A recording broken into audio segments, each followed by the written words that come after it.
All right, so we've done qualifying. Let's go on to demoing, the fun part, right? Again, this is about being efficient. This is about taking the people who are the most likely to become your prospects, getting them to getting them to trust you as quickly as possible, showing them just the information they need, doing it in a way that's engaging and memorable, and then moving on to the next person. So the goal here, I think, is to answer the one question, the one overarching question that they care about during a demo, which stands for WIIFM. Now I want you guys to imagine that everybody you talk to has a radio station in their head, and that radio station has a radio in their head rather, and that radio has a radio station, and it's always the same. It's always tuned to that same station, and the call letters are WIIFM. What does that stand for? What's in it for me?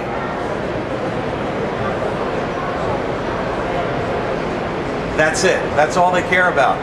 One prospect you talk to will care about feature number 23, the next will care about feature number 27, the next will care about feature number 6, the next one will care about features number 21, 28, and 42. You have to determine what's in it for them, and then speak to that, and pick out that aspect of the product, because that's what they care about. Everything you talk about has to be framed in terms of why it matters to them. Not why the product's great, not why it's cool, not why it won an award, but why that matters to them, that particular person. All right, so let's talk about how to do a directed discussion. I call it a directed discussion because first of all, you're the director. You're the one choosing where it goes and what you cover and what you don't cover. And second, because it should be a discussion, not a monologue, right? You want to be listening and asking as much as you're talking, at least. So first, be quick. And the way you do that, again, is by giving an introduction to the product. And I pestered Julia to no end on the phone last week with these basic questions. What is this product about, right? Then ask some questions. You know, what do you need it to do? What are you looking for? What's your challenge? Do you need it to do this? Do you need it to do that? Answering all those questions during your demo, then doing a little bit of follow-up and finding out, was this helpful for you? Did I answer your questions? Where do you think you stand right now? And we'll talk a little bit more about that in a second. And then dismissing them and saying, great talking to you, I got to move on to the next person. Getting their contact info and letting them go.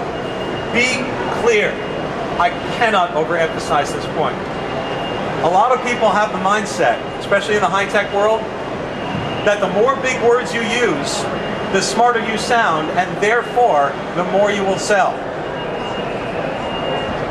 It isn't true. And I bet you know that already. Speak in plain English.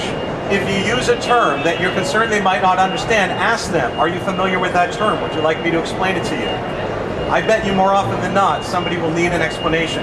Every time I say this, especially in the high-tech world, somebody says, oh, well, this is an industry show, and everybody who's here knows all the terminology. Do you think that's really true? I will tell you, I've done over 3,000 presentations at trade shows. I have never, ever had an attendee come up to me after a presentation and say that wasn't complex enough.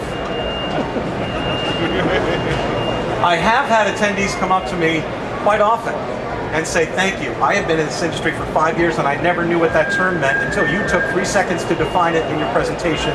Thank you. You did me a favor. Don't assume anything. If you're not sure that they know it, ask, define, make sure that you're being clear. If you start using fancy techno-speak, chances are you're just going to see a nodding head, but you've lost them. So, also don't use pronouns. I have a pet peeve about people, you know, when they do demos and they say, so basically, you know, this thing leads there and then that thing does this with this thing. What the hell is that?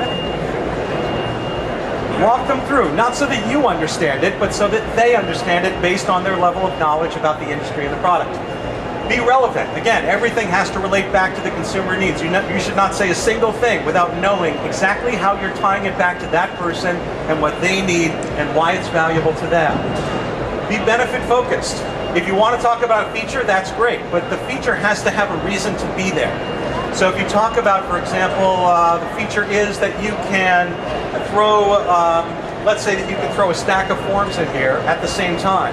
You don't just say, this is a 50-sheet feeder, you could put 50 sheets in here at the same time. You say you could put 50 sheets in here at the same time, and that's great because it saves you time and makes the entire process more efficient for you, which saves you money. Right? The feature is the sheet feeder, the benefit is saving time and money.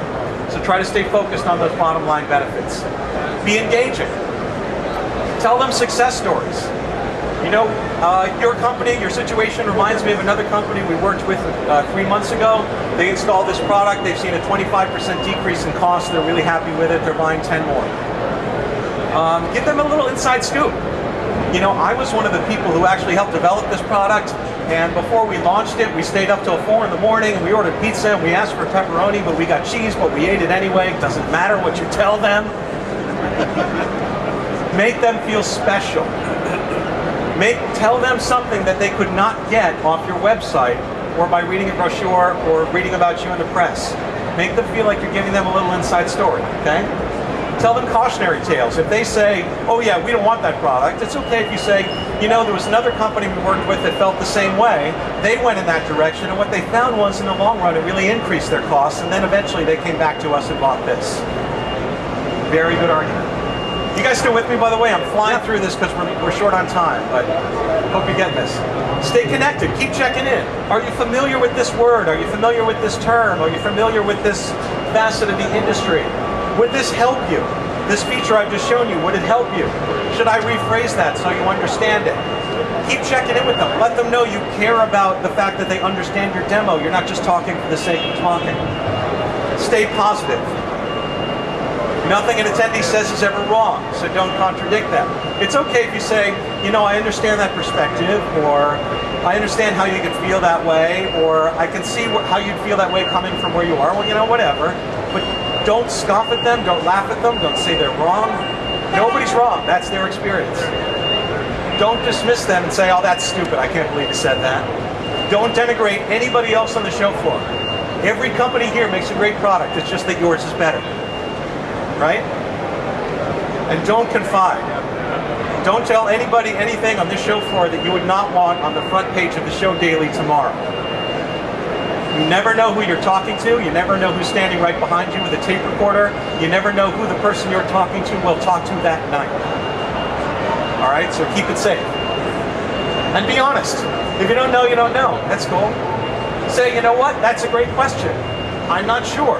I'd love to find out for you and answer that question, and I'll get back to you within 24 hours. What's the best way to contact you? Oh, great. Now you have an excuse to contact them after the show. Get their business card. Right, Joe? That's my boy.